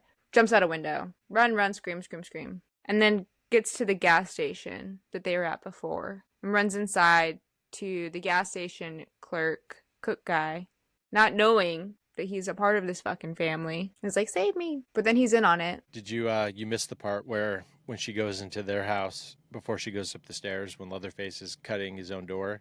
Because there's a little callback for that later. Yeah, I did write that down. Yeah, so he does cut up the door, which is so funny. Why doesn't he just open the door? That's what I said. Like, it's your own door. fucking house. You don't have the keys. You can't just open your door. I think it's He's so silly. He's also doing it so in the silly. most inefficient way ever. I know. Truly.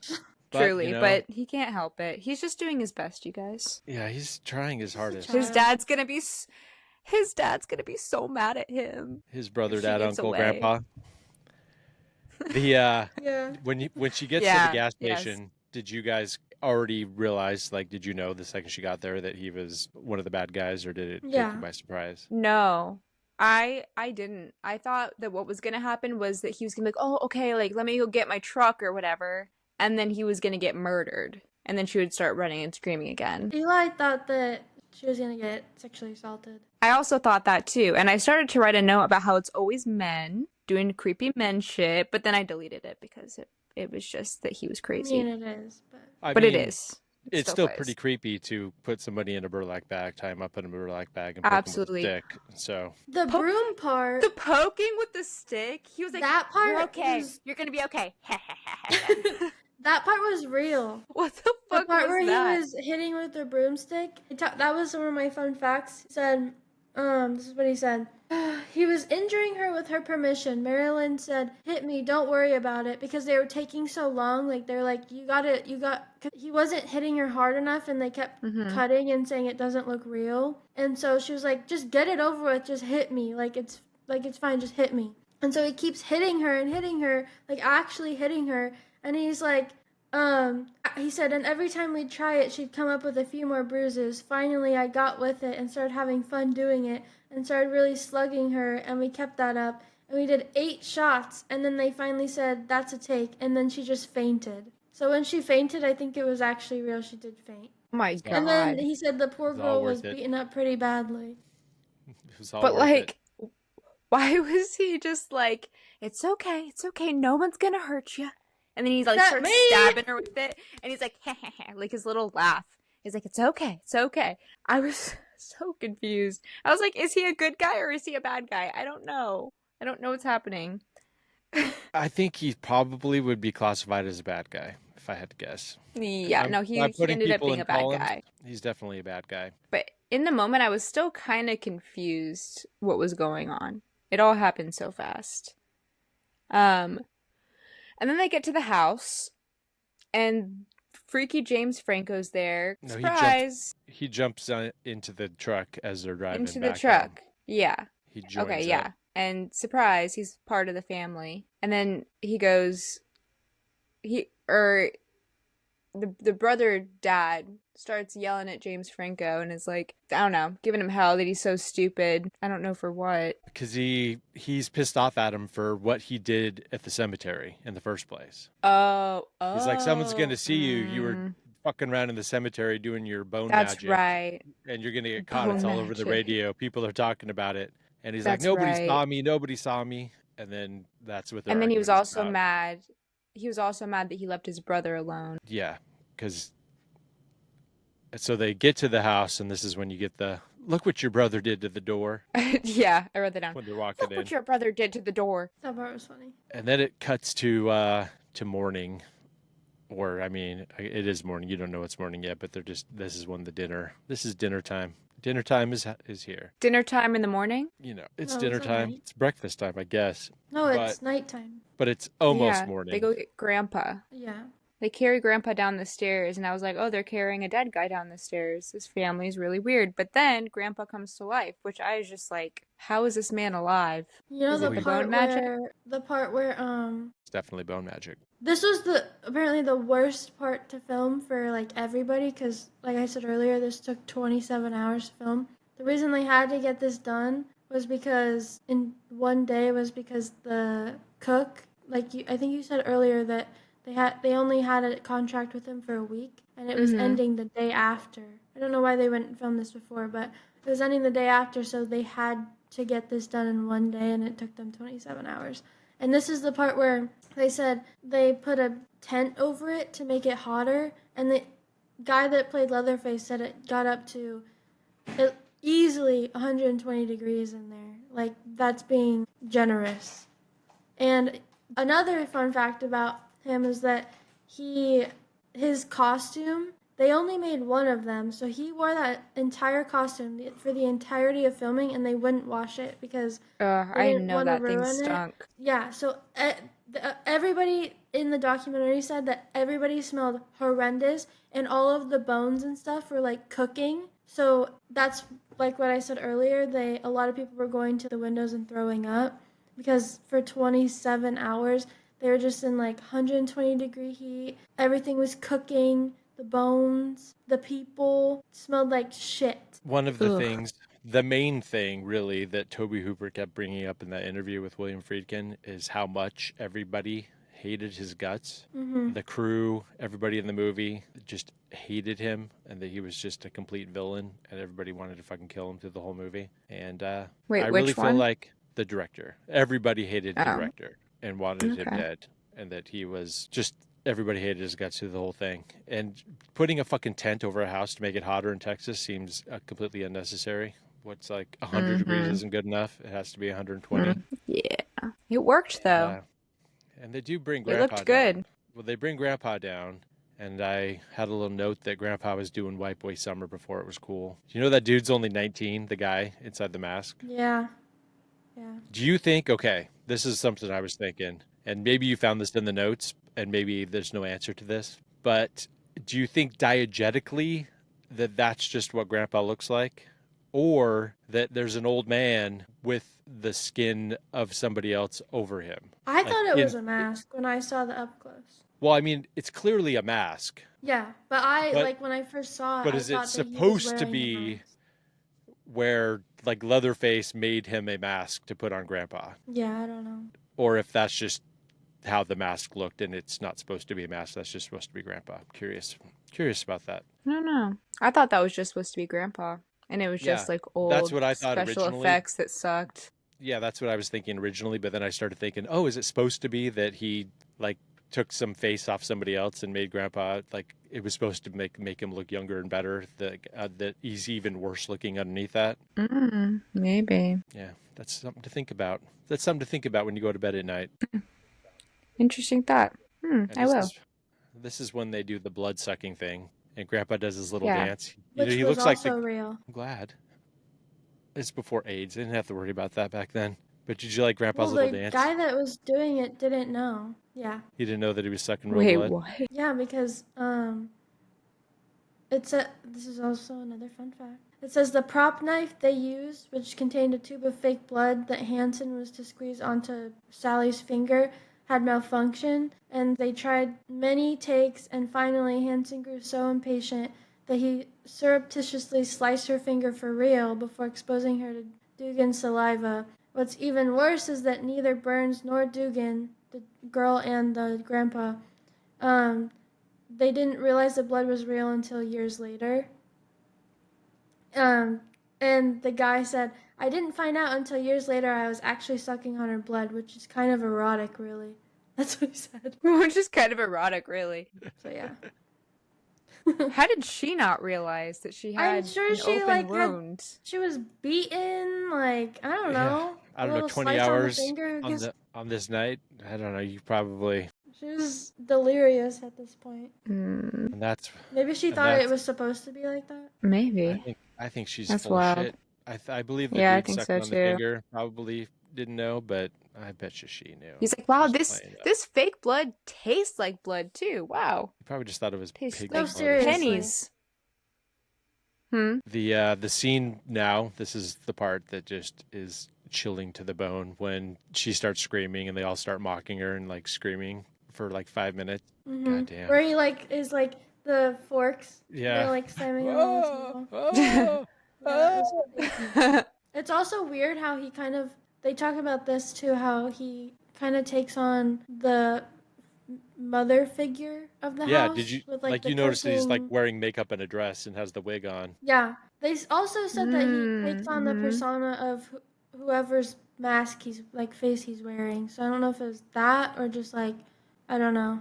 Hmm. Yeah, if you thought that he was scary looking before with the wig on and the makeup and the dress, he just really amps I thought it that was a fucking look. terror up. What was that? What'd you say? What'd you say to I me? thought it was a look. It was a look. It definitely was a look. I think that it's kind of the inspiration. If you ask me, I'm pretty sure that Mrs. Doubtfire ripped off his whole look. Who wore it better? 1000%. 1000%. Yeah, the mocking part is probably what got me the most. It was that combined with And the edits of her eyeballs, like up close, where it just kept yeah. cycling through different angles of close-ups on her eyeballs. And there was one split little second where you saw dirt in her eye. Did you notice that? Yeah, Yes, I did. Oh I thought God. that was Ugh. like a freckle, but Because it wasn't Yeah. there in other. It was only there for one little edit. I just saw the speck of dirt in her eye Yeah. when it was close up, and I oh, was like, It's like, God ugh. damn. she also said Get it out. when they were doing this and they put that rag in her mouth that they needed something to gag her and some guy just like grabbed a rag from the ground, like an actual dirty rag from Dude. the ground, and that's what they used for her mouth. And she was like, I guess no one thought to get an actual clean rag. That's what she said in the thing. It's like, oh my god. You want to hear a really Gross. gross story? Yes. But yeah. Mm. All right. So you guys were alive when this happened, so keep that in mind. You saw me the very next day, and you didn't know the disgustingment that happened the night before. It was God, I'm scared. one of my friend's bachelor parties, and I'm going to give you a quick recap of the night and what led to this briefly. We go to the apartment and we shotgun an entire 30 case of beers, like literally with like the key into the can shotgunning. Right. So I probably drank 10 beers in 5 minutes. That's disgusting. And then we went to a sports bar to get wings and we got giant beers. I think we also did shots. And Ugh. you could still smoke then inside. And so we're sitting there smoking in this place, and it was people kept spilling beer onto the table because everybody's fucking trashed already. And it's probably like 8 o'clock at night. It's not even late yet. But we kept wiping up the spilt beer off the table. And then somebody, probably me, was like, "We can't waste this beer." So I took the beer from all the napkins and squeezed it into my mouth. That's And then, so foul. and then we started wiping up the table, and it became like a thing that if you didn't put the paper towel in your mouth and suck the beer out of it, you weren't there, in quotes. And then it just kept getting grosser and grosser. We were fucking started wiping up cigarette ashes and dipping it into the ashtray and sucking the beer out and dipping it back into glasses, spilling more beer and passing the fucking rag around the wad of paper towels or napkins.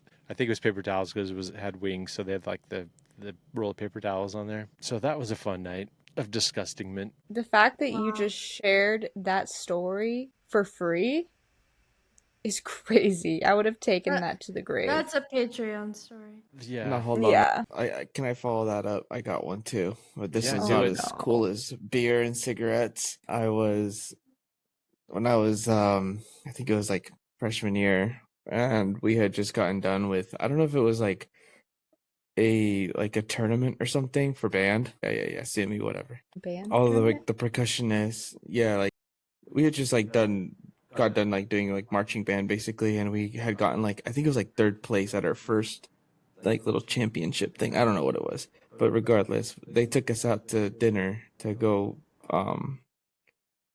just like basically celebrate. And then all of the percussionists we were all sitting in like this little like one of those round tables, that's like it's like the booths that go all the way around. And so anyways, they just started like pouring like milk and soda and juice, and like they put like, I can't remember if it was like a cupcake or something, and they just like put just random stuff in a cup, and they were just like, someone drink it, someone drink it, someone drink it.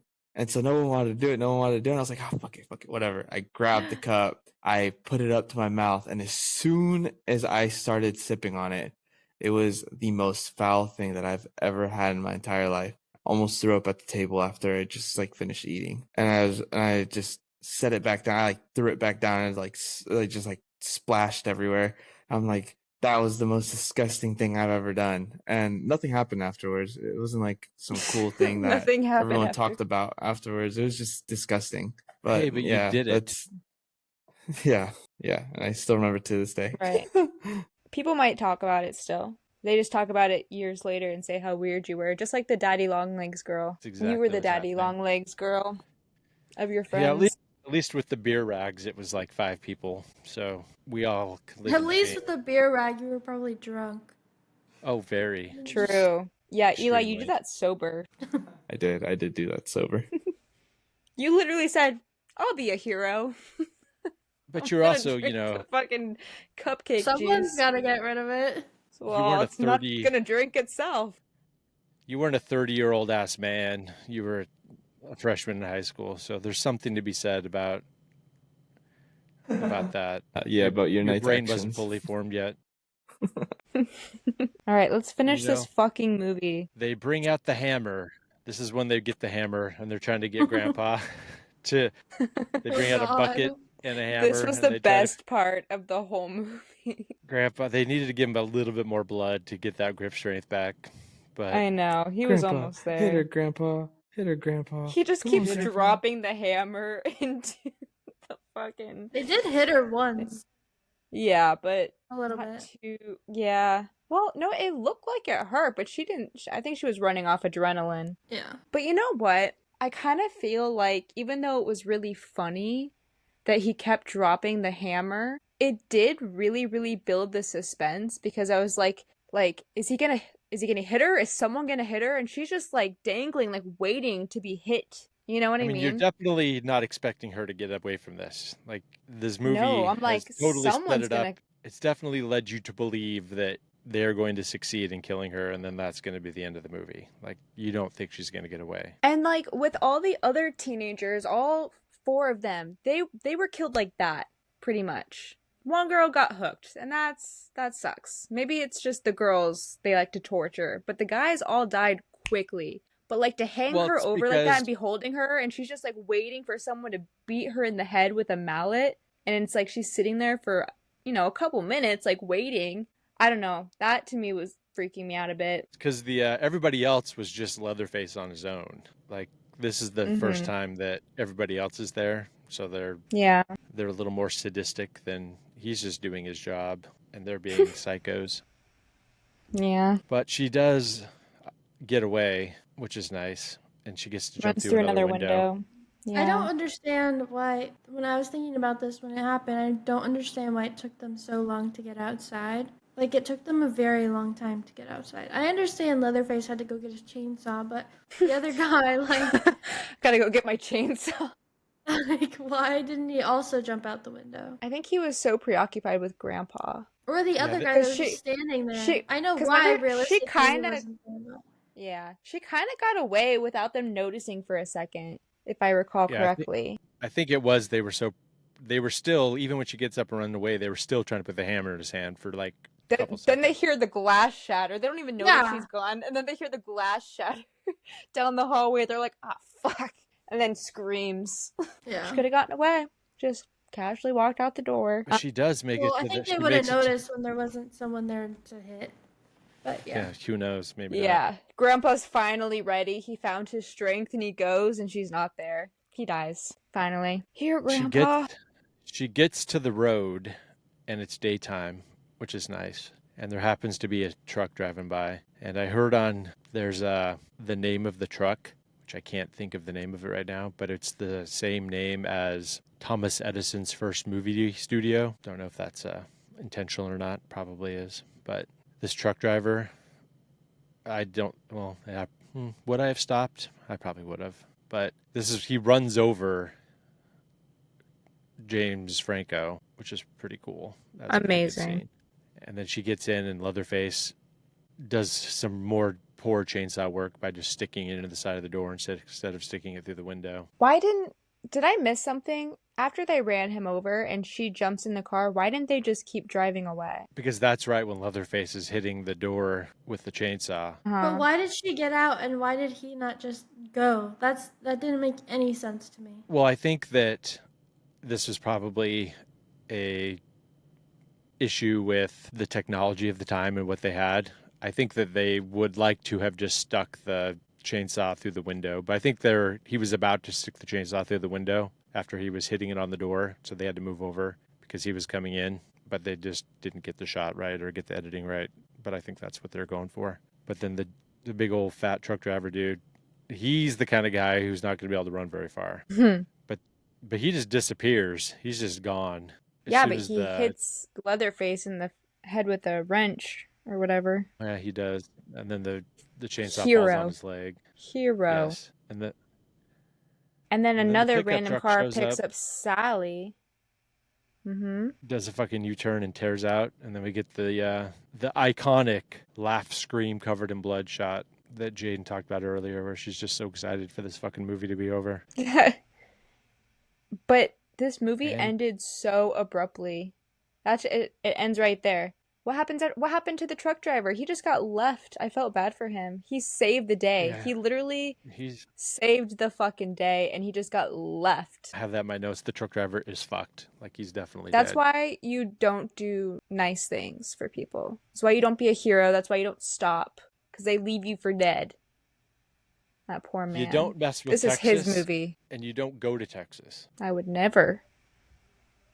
Except that one time. But that was a long time ago. This is why they wouldn't go to Texas and Thelma and Louise. Yeah. That's- Literally. She's Yes. Louise. This is the That's thing. why. You're exactly right. Amazing. This is the traumatic thing that happened that she didn't want to. That would be funny if that was the story. Wow. If they did, like, when Harvey Keitel shows up and he's like, "I know what happened to you." He's like, "You were all your brother and all your friends were murdered by crazy family of chainsaw massacres, and you got away.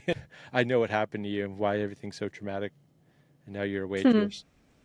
20 years later. Your waitress. 16 years later. All right, so here's our new segment. Are you mad I made you watch this? Have I ruined our family dynamic with a shit movie? No. So you ain't mad, but are you happy? Or are you neutral? I would say I'm somewhere between neutral and happy. I mean, like, it's cool. Like, it's cool to say that I've seen the original. There's so many remakes, and I've definitely seen some of the remakes, but I'd never actually seen the original. And I liked it. I liked the vibes. I enjoyed it when I was watching it. Do I think it's the best horror movie? No. And there were a lot of things that I didn't like about it. But overall, not mad. Good. I'm glad. I'm glad you ain't mad. Jaden, you mad? You mad, bro? No, I'm not mad. I did like the movie. It's definitely not one of my favorite movies, and I probably won't ever watch it again unless, I don't know, I have to. But the thing I like the most about the movie is just, like, what everyone did to make this movie. I think is really cool. Like, Yeah. knowing all of that makes me like the movie a lot more. All the fun facts you brought up today made me like the movie more, like talking about Yeah. it, than I actually did when I was watching it. Yeah. I think something that could have made me like the movie a little bit more was if we got to know the characters a little bit more. I feel like, I don't know, I didn't know much about any of them. I see. That's what I like about it the most.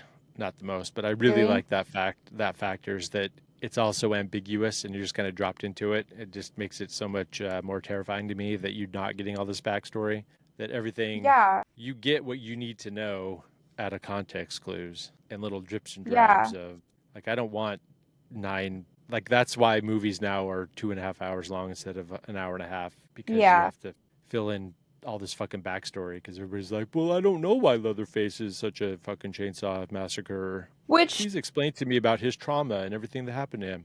It's like, can't you get that from context clues? Like, look where they live, look yeah, at the situation they're in. We don't need to fucking have everything spoon fed to us over another fucking hour of fucking character development and backstory. yeah, I think I, with the family and Leatherface and everything, I get that. I think I meant more like the teenagers. Like, I just didn't care as much, so it wasn't as scary, if that makes sense. Like, I just didn't understand their dynamic at all. And it's something we can talk about when we watch my movie pick coming up, because I feel like those characters, you get some more backstory, and I felt a lot more scared in that movie, or like, not scared, but disturbed, because you see those dynamics, you know, like the whole Kirk being murdered in front of Pam thing. It's like, were they dating? Were they friends? Was he just trying to, like, you know what I mean? I feel like it's so much more traumatizing to watch. Okay, like watching a friend get murdered is horrible, traumatizing, but watching someone like you're in love with get murdered is like times 10.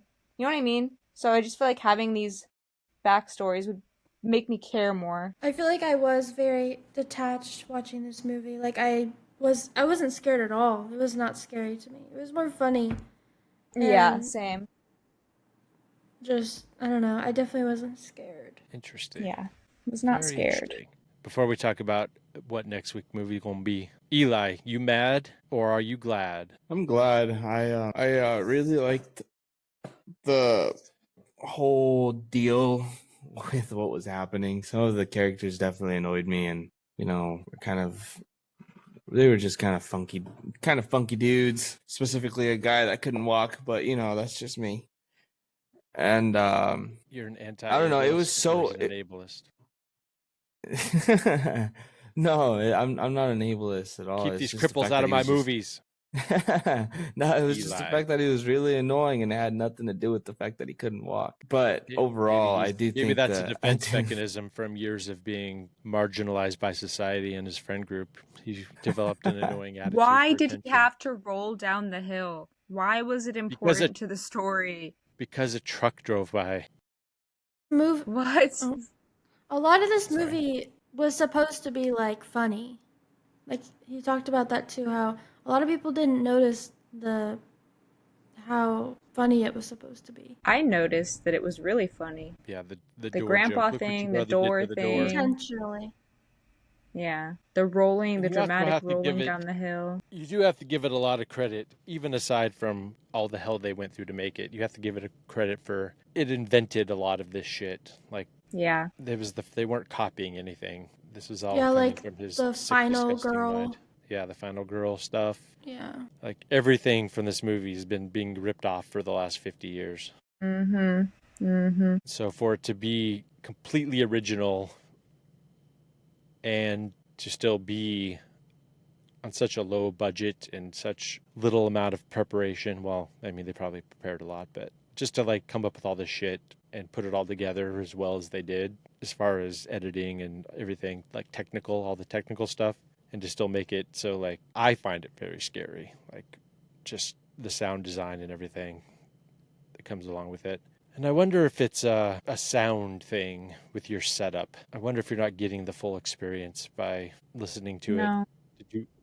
Did you watch it on TV with TV speakers? I don't think the sound is going to make it that much scarier for me. It's more like the psychological part that makes it scary. Like the only part of this movie that I found scary, and by scary I again mean disturbing, is when they were like mocking her at the dinner table for being scared. That was scary because but it's not like stuff like sounds or even tones. I don't know. I would implore you for going forward. No, just to not watch this movie again, but just like Yeah. wear headphones. Like if you rather than listen to TV speakers and put more of an effort, like for everyone to like try to like pay attention to sound design and like turn it up and like hear shit. Because I'm sure if you would have seen this in the theater, I bet you that you probably would have been a little more scared because you would have heard all the crazy shit that was happening and paid more attention. It just would have been more present than it is when you don't have that. Just a Mm-hmm. movie watching tip that I notice a lot of people these days don't put a lot of thought or effort into sound with like they put subtitles on because they watch movies with fucking their TV speakers and they can't hear anything everybody's saying, so they throw subtitles on because Yeah. they can't hear the dialogue and they don't hear any of the sound or any of the anything, so they're Yeah. missing a whole dynamic. Okay. That's for not just you guys, it's for all the listeners out there as well. Sound is important to movies. Mm. It's for, come on guys, do better. Come on. At least get a sound bar at the very least, but don't watch movies with TV speakers. It's just not. It's not that you're doing yourself a disservice. It's not it. It's not it. It's not All right. it. Do you want to tell us what next week's movie is, Darian? So, next week, we're going to be watching the exact same movie, but just a little bit Good. more campy. We're going to watch House of a Thousand Corpses. Dig through the ditches and burn through the witches. Rob and Zombie. with the back of my Dracula. Excited to rewatch it. I haven't seen it since, damn, maybe I think I had the DVD when the DVD first came out. I saw it in the theater. And I got the DVD, maybe watched it one time after the DVD came out. So it's been at least 20 years since I've seen it. So I'm pretty excited to rewatch Yeah, it. I'm excited, and I think I watched it a couple years ago last. I do like it. I'm very excited to see if Jaden mad. This one I could go think either that, way. well, I think that Jaden liking this movie makes me feel like she will like it. Yeah, I don't remember the production quality or anything about it. Yeah. So let's not talk about it now. We'll save it for the episode. But I'm curious if I'm still going to like it again. I mean, you never know. I watched it probably a few years ago now, last, and I still liked it. But hey, I could be different now. We'll see. Yeah, people change. Yeah. All right. Okay. Well, I guess I'm going to go kill myself. Oh, okay. On with your the birthday? chainsaw. All right. Yeah, That's 49 I had a bet like in a betting pool that I wasn't going to make it to 50, so I want to win that. Ooh. Yeah. Should I do it? I mean, I have 364 days left. Maybe I'll push it. I'll push it. Yeah, push Okay, it a little bit. cancel. Yeah. I'm canceling. Okay, you talked me into Push it. it. Fine. But thanks for joining us, and tune in next week for A House of a Thousand Corpses. And as always, please out.